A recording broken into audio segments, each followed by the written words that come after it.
चलाने से आजादी मिली, कोर्ट के पर्चे भरने से राम मंदिर बन गया। 30 साल पहले राम मंदिर बन गया होता अगर उसका राजनैतिककरण नहीं किया गया होता। अगर जिस दिन मस्जिद की बात आई उस दिन सरकार गिराने के लिए सबसे पहला प्रचार फिर मैं करूंगा। हम भी विभोर हैं कि भगवान प्रतिष्ठित हो रहे हैं, खून के आंसू रोए हैं महात्मा, तब मंदिर बना है। कालाबाजारी नहीं चलेगी, बनेगा तो भगवान का मंदिर बनेगा। एक दुष्ट आतंकवादी धर्मद्रोही को पुरी का शंकराचार्य बनाकर फिर घुमाया। पार्टी को किसी व्यक्ति को ताज पहनाया जा रहा है तो हमारे सर में दर्द नहीं है। राम मंदिर में आधे में मंदिर बन जाए, हम किसी का निराकरण नहीं कर रहे हैं। किसी पार्टी को किसी व्यक्ति को ताज पहनाया जा रहा है तो हमारे सर में दर्द नहीं है। लेकिन सनातनी समाज कहां खोया है, सोया है, जरा सोचो तो सही।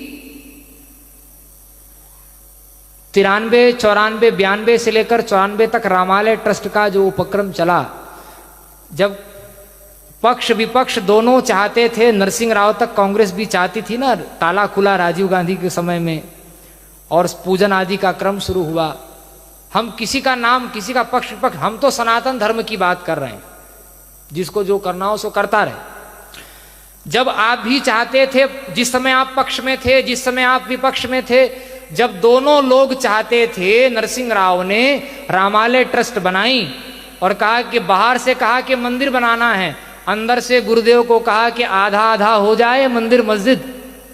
तो क्या है, मैं किसी का नाम नहीं लूंगा, जिन जिन का अधिकार था अन्य अन्य जगह में, सभी त्रिपुंडधारी ऊर्ध्वपुंडधारी महात्माओं ने, मेरे लिए सब पूज्य हैं, मैं तो उन महात्माओं के चरण की धूल भी नहीं हूं, लेकिन जो तथ्य की बात है वो तो इतिहास किसी को बख्शता नहीं है। ध्यान देना,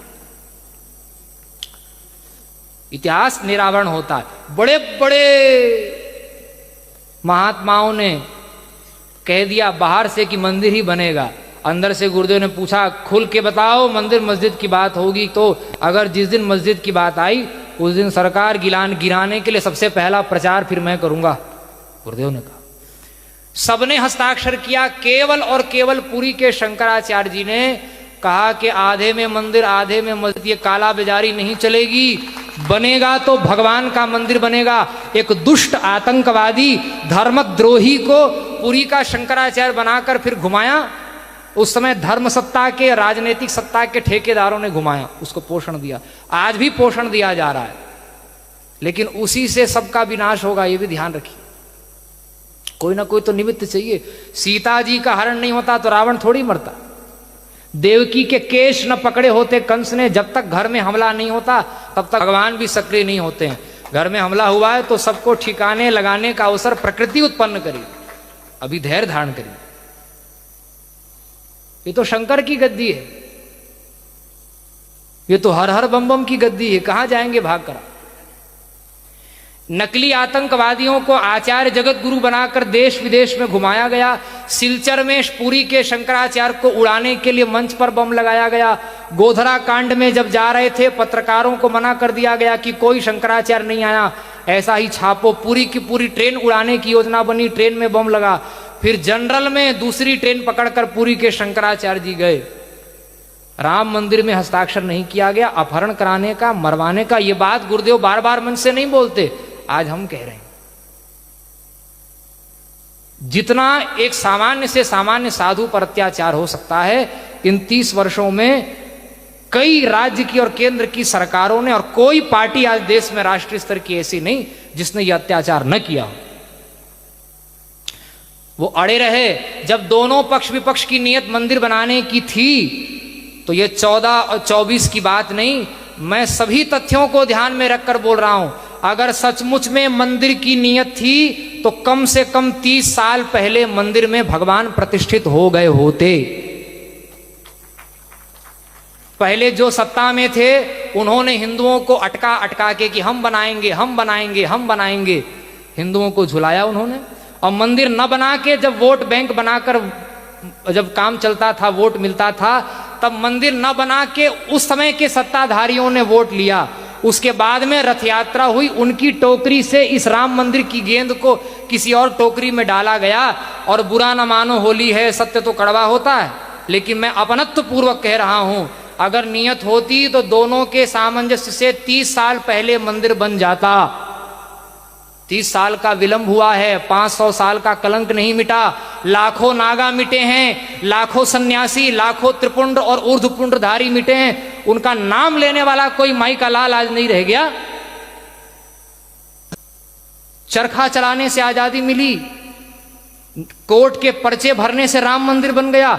30 साल पहले राम मंदिर बन गया होता अगर उसका राजनैतिककरण नहीं किया गया होता। उस समय जो सत्ता में थे, आज जो सत्ता में हैं, दोनों ने जब अटका करके मंदिर को वोट मिल सकता था तब अटका के वोट लिया, और जब देख लिया 14 से 17 तक कि अब पुलवामा अटैक हुआ, उसके बाद अकल आई, अपना सच्चा वोट बैंक पहचान लिया कि अब तो सरकार 50-50 में 19 में ही आने की बात हो गई थी। तब हुआ कि अब मंदिर बना कर ही जब हम सत्ता में रह सकते हैं, तब मंदिर न बनाना भी राजनीति, मंदिर बनाना भी राजनीति, दोनों ढंग से तब बना के ही वोट लिया है। 30 साल का विलंब लगाने वाले पक्ष विपक्ष के लोगों के सर पर हम लोग ताज पहनाने जा रहे हैं। और जिन्होंने हस्ताक्षर किया उस समय सरकार की कोई सुरक्षा नहीं, कोई रेल का रिजर्वेशन नहीं, कोई सुविधा नहीं। जिस धर्माचार्य ने अपहरण मारने की धमकी, फोन कॉल और एक नकली धर्माचार्य बना करके आतंकवादी जिसको 100 बार फांसी दी जाए तो कम है। विवेकी का दायित्व अधिक होता है। आतंकवादी हर समय में होते हैं। आतंकवादी को नियंत्रित न करने वाला राजा सबसे पहले दंड का अधिकारी होता है। उसको दंड कौन देगा?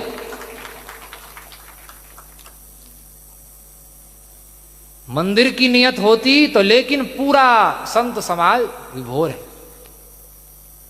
खून के आंसू रोए हैं महात्मा, तब मंदिर बना है। चलो लाखों व्यक्तियों की शहादत का ताज अगर 1-2 लोगों के खोपड़ी में जा रहा है तो हमारे सिर में दर्द नहीं है, लेकिन भैया आप कितने भी गुणवान हो, मानस की वो बात याद रखिए। गुण सागर नागर नरजोऊ, क्या है, जोई अलप लोभ भल कहीं न। इतना भी लोभ आ गया तो सारे गुण में आपने गुड़ गोबर कर लिया, चौका लगा दिया। अब कोई बोलने वाला नहीं, किसी की हिम्मत नहीं है, लेकिन हम तो किसी की खीर खाए हैं नहीं। और इसीलिए ये पूरी पीठ का नाम सुन के लोग डरते हैं। कैसे दबे रहे, कैसे नकली लोग घूमते रहे थाईलैंड में, कितना बड़ा भी भगवा पहनने वाले मुख्यमंत्री कहीं बन जाएं और दाढ़ी बढ़ाने वाले प्रधानमंत्री कहीं बन जाएं। आतंकवादी शंकराचार्य बनकर घूम रहे हैं। इससे बढ़कर के देश में मैं सावधान करना चाहता हूं, वो दिन दूर नहीं है कि फिर इस देश में 2 और 3 प्रधानमंत्री घूमने लग जाएंगे। सावधान रहिए।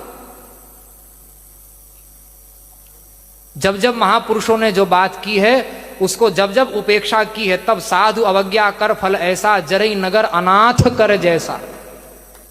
कोई बचाने वाला नहीं मिलेगा। हम शासन कर रहे हैं ये भ्रम छोड़ दीजिए।